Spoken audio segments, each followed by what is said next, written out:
Bueller, Bueller, Bueller, Bueller.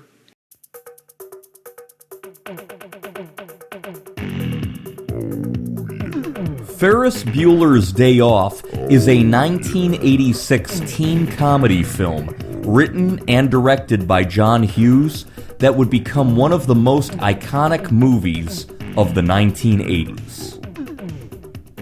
In the fictional Chicago suburb of Shermer, Illinois, high school senior Ferris Bueller, played by Matthew Broderick, tricks his parents Tom and Katie, played by Lyman Ward and Cindy Pickett, into letting him stay home sick from school. What's the matter, Ferris? Papa? Honey, feel his hands. They're cold and clammy.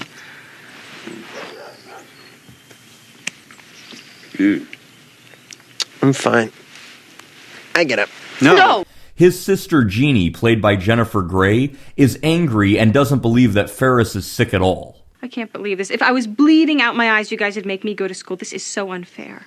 Jeannie, please don't be upset with me. You have your health. Be thankful.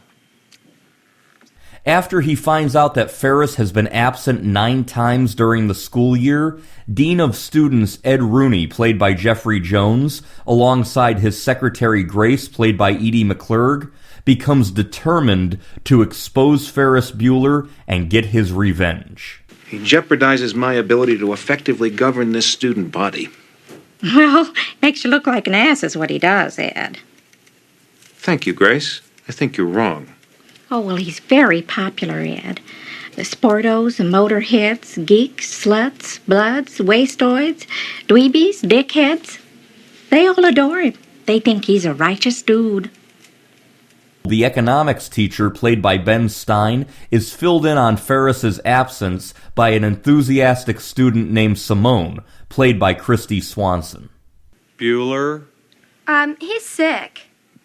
My best friend's sister's boyfriend's brother's girlfriend heard from this guy who knows this kid is going with the girl who saw Ferris pass out at 31 Flavors last night.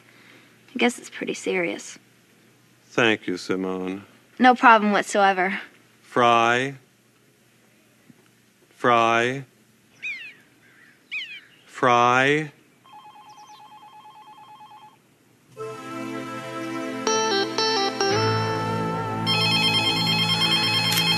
Hello? Cameron, babe, what's happening? Very little. How do you feel? Shredded. Ferris persuades his hypochondriac and depressed friend Cameron Fry, played by Alan Ruck, to drive to his house so that he can have a day of fun and leisure.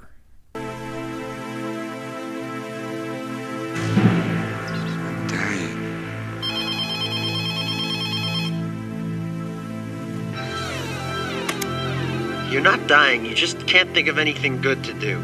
Ferris and Cameron conceive a plan to get Ferris's girlfriend, Sloane Peterson, played by Sara, out of school for the day by calling the school and telling them that her grandmother is dead. Who's this girl going out with? It's so hard to tell these days. I do see her with Ferris Bueller quite a little bit.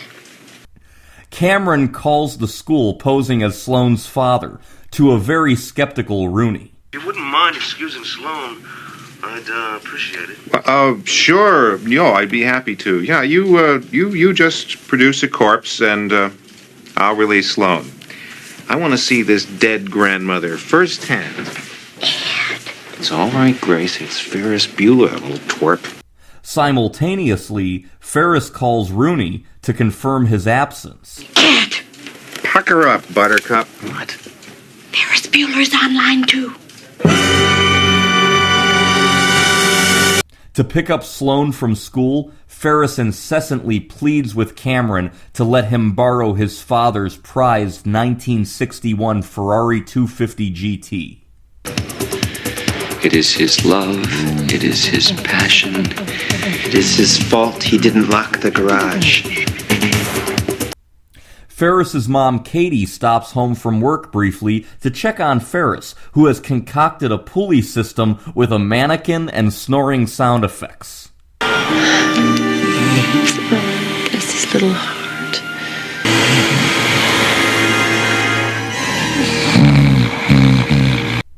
After they pick up Sloane, the three head to the city for a day of fun. They go to the top of the Sears Tower. They go to the Art Institute of Chicago. They attend a Chicago Cubs game. They have lunch at a fine dining restaurant. And they even attend the Von Steuben Day Parade.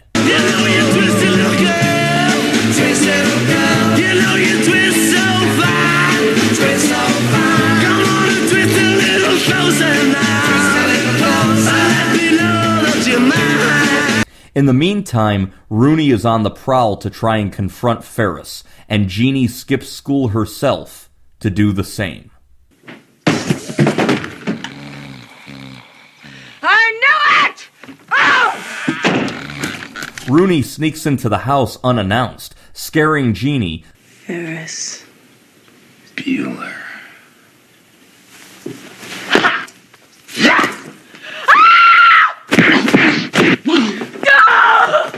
Causing even more hilarity. Excuse me.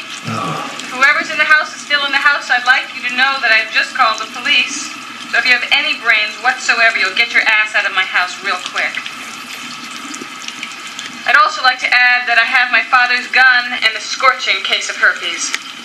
After discovering that two joyriding parking attendants have racked up mileage on the Ferrari, Cameron snaps and goes catatonic from shock. Upon returning to Cameron's house for a swim, he awakens and seems ready to finally stand up for himself against his domineering father once and for all. Cameron, it's my fault. I'll take the heat for it. We'll wait for your father to come home, and when he gets here, I'll tell him that I did it. He hates me anyway. No. I'll take it. No, I'll take it. No, you don't want this much heat. I want it. If I didn't want it, I wouldn't have let you take the car out this morning. I made you take the car this morning. I could have stopped you. It is possible to stop Mr. Ferris Bueller, you know. With Jeannie at the police station after they assume she called 911 as a prank, she meets another delinquent named Garth Volbeck, played by Charlie Sheen. And your problem is you. Excuse me? Excuse you. You ought to spend a little more time dealing with yourself. A little less time worrying about what your brother does. That's just an opinion. What are you, a psychiatrist? No. Why don't you keep your opinions to yourself?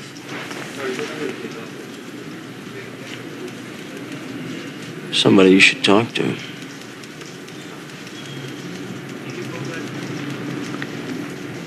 If you say Ferris Bueller, you lose a testicle. Oh, you know him. Ferris must race home by 6 p.m. and get there before his parents so that his deception for a day off was not in vain. This film was written, produced, and directed by John Hughes, who had directed the iconic 1984 and 1985 films 16 Candles, The Breakfast Club, and Weird Science. John Hughes said that he had Matthew Broderick in mind when he wrote the screenplay, saying that he was the only actor who could pull off the role of Ferris, calling him clever and charming. As John Hughes said, certain guys would have played Ferris, and you would have thought, where's my wallet? He said Jimmy Stewart could have played Ferris at 15, and he needed Matthew Broderick. If not for Matthew Broderick, Rob Lowe, John Cusack, Jim Carrey, Johnny Depp, Tom Cruise, Robert Downey Jr., and Michael J. Fox would all be considered for the role of Ferris Bueller. Despite playing brother and sister in the film, Matthew Broderick and Jennifer Grey had a secret relationship and were even briefly engaged. The role of Cameron had originally been offered to Emilio Estevez, who turned it down. Alan Ruck later said, "Every time I see Emilio, I want to kiss him. Thank you." Alan Ruck and Matthew Broderick previously acted together in the Broadway production of Biloxi Blues. Cameron's Mr. Peterson voice was an in-joke imitation of their former director Gene Saks. He said they didn't have to invent an instant friendship like you often do in a movie because they were already friends. Sara beat Molly Ringwald for the role of Sloane Peterson because, according to John Hughes, she had the right elegance needed for the part. Sara surprised John Hughes when she auditioned. He didn't know how old she was, and he wanted an older girl to play the 17-year-old. Sara said John Hughes almost fell out of his chair when she told him that she was only 18. Sloane was originally named Tandy in early drafts of the script. Sloane is named for Sloane Tannen, the daughter of the then head of Paramount, Ned Tannen. In the 1990s, Sara met Jason Connery, son of actor Sean Connery. The two were married until 2002 and had a son, Sean Connery's grandson, Dashiell Connery. Matthew Broderick would star with Sean Connery in the 1989 comedy crime film Family Business. Tom Skerritt was considered for the role of Ed Rooney, as was actor Paul Gleason. Gleason had previously played the role of Assistant Principal Richard Vernon in Hughes' 1985 film The Breakfast Club. Cindy Pickett and Lyman Ward, who played Ferris's parents, married in real life after filming this movie. They would be married until 1992. When Ferris hacks into the school's computer to change the number of absences he had, it's a subtle nod to the 1983 movie War Games, when Matthew Broderick's character hacks into the school's computer system to change his grades. Shermer High School is the same fictional high school featured in 16 Candles, Weird Science, and The Breakfast Club. That means all of these films take place in the same fictional universe in Shermer, Illinois, meaning that Ed Rooney may very well be the boss of Richard Vernon from The Breakfast Club. The characters visit the Sears Tower in the film. There is now a plaque on the wall that reads, "You are standing where Ferris, Cameron, and Sloane were iconically filmed in Ferris Bueller's Day Off, 1986. The tower was renamed the Willis Tower in 2009, but many people, especially in Chicago, were unfavorable to the name change in the decades that followed. Many, myself included, still refer to it as the Sears Tower. I visited the tower with my friends in January 2008. When I was there, it was still named the Sears Tower. The parade sequence was filmed during the Von Steuben Day Parade, an annual event in the Chicagoland area. During the parade, several of the people seen dancing originally had nothing to do with the film.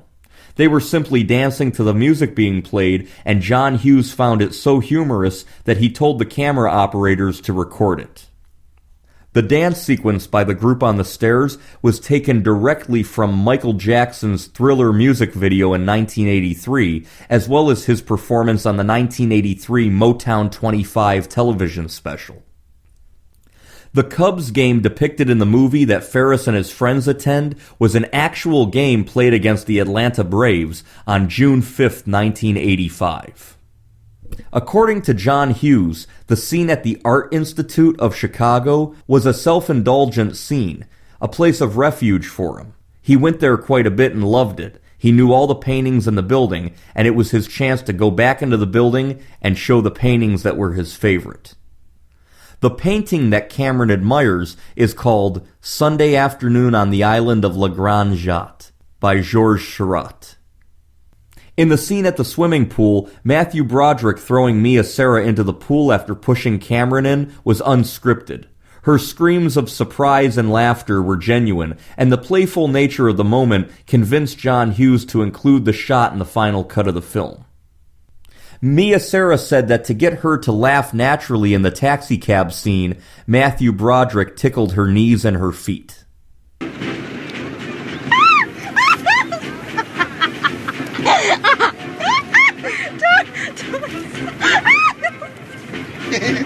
While a real 1961 Ferrari 250 GT California Spider was used for some tight shots, replica cars were used for the other parts of the movie.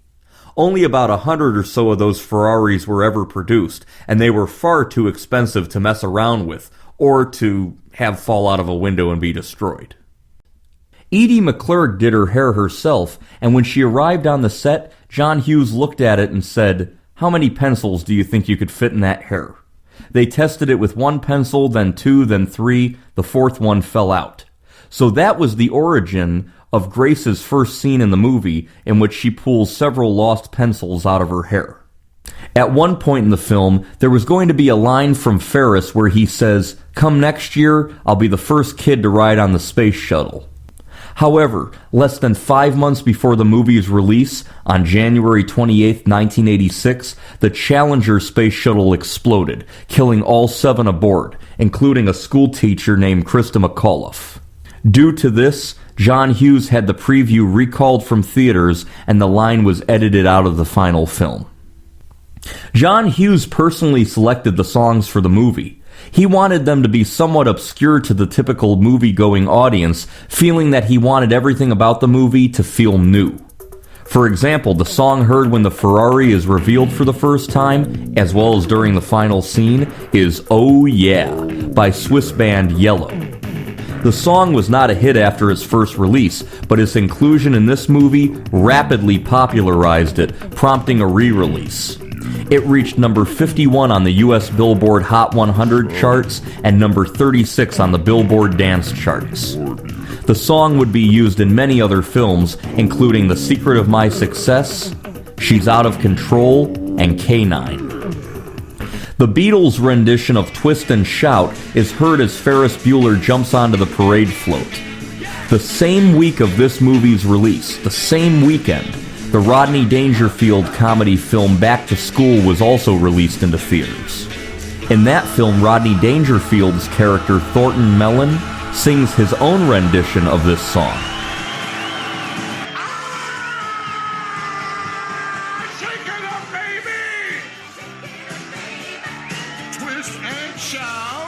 Both of these hit films, released simultaneously and both in the top spots at the box office that weekend, even though Back to School was number 1, caused the Beatles' rendition of Twist and Shout to shoot up to number 23 on the Billboard Hot 100 charts for the week of September 27, 1986.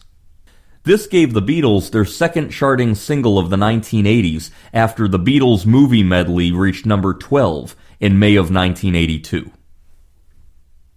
Upon its release into movie theaters in June of 1986, Ferris Bueller's Day Off went on to gross a worldwide total of $70.7 million. On a budget of only $5 million, this made the movie a huge box office hit, and it became the 10th highest grossing American film of 1986.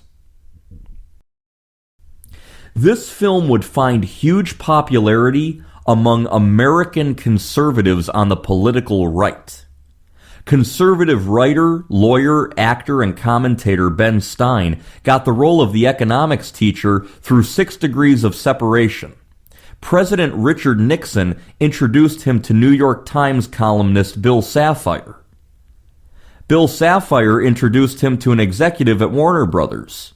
That guy introduced him to a casting director. The casting director introduced him to John Hughes. John Hughes was a Reagan conservative himself and put Ben Stein in the movie. Hughes said that Stein was an easy and early choice for the role of a teacher because he wasn't a professional actor, had a flat voice, and he looked like a teacher. John Hughes told Ben Stein, who had a degree in economics, to present an actual economics lecture in his scenes. Hence, nothing Stein says, aside from the roll call, was scripted. He discusses the Great Depression in the 1930s as well as early 1980s economics, alongside conservative actress Christy Swanson. It says that at this point on the revenue curve, you will get exactly the same amount of revenue as at this point. This is very controversial. Does anyone know what Vice President Bush called this in 1980? Anyone? Something DOO economics. Voodoo economics. Ben Stein was very moved by this film. He called it the most life-affirming movie, possibly, of the entire post-war period in 20th century America. He said Ferris Bueller is to comedies what Gone with the Wind is to epics. This is Republican Vice President Dan Quayle's favorite movie. Dan Quayle said it reminded him of his time in school. Conservative columnist George Will devoted an entire column to this movie, praising it, calling it one of the greatest movies of all time, saying that it was the moviest movie, and one most true to the general spirit of the movies, which is the spirit of effortless escapism. President Ronald Reagan screened the film at Camp David on June 21, 1986. Earlier that day, he had had a physical and he got a clean bill of health. He was looking forward to a relaxing time at Camp David. Even though the staff assumed he wouldn't want to gather everybody to watch a movie like they normally did, he wanted to, and they picked Ferris Bueller's Day Off. Ronald Reagan enjoyed it greatly, and he was particularly fond of the parade scene. Hearing Dankeschön sung by his good friend Wayne Newton, Ronald Reagan was amused that his friend's 1963 song was used as the centerpiece of a scene in a teenage comedy movie in 1986. Find the joy in life, because as Ferris Bueller said on his day off, life moves pretty fast, and you don't stop and look around once in a while, you're going to miss it.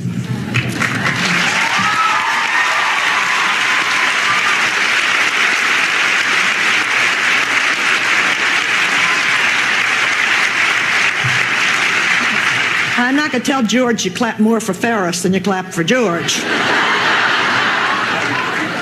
In contrast to conservatives, liberal critics on the political left did not like this movie.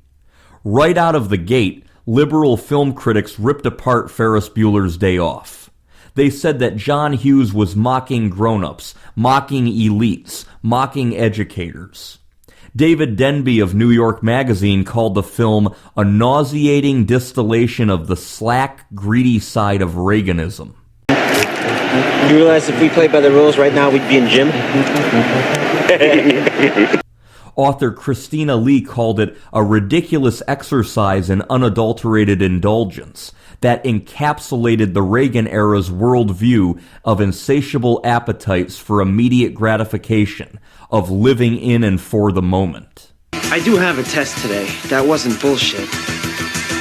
It's on European socialism. I mean, really, what's the point? I'm not European. I don't plan on being European. So who gives a crap if they're socialists? They could be fascist anarchists. It still wouldn't change the fact that I don't own a car. One liberal film critic called Ferris Bueller Ronald Reagan's bastard child.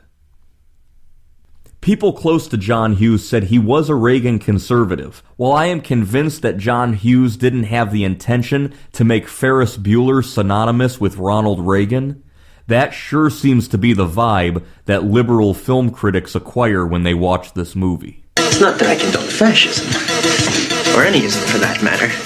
Isms, in my opinion, are not good. A person should not believe in an ism. He should believe in himself.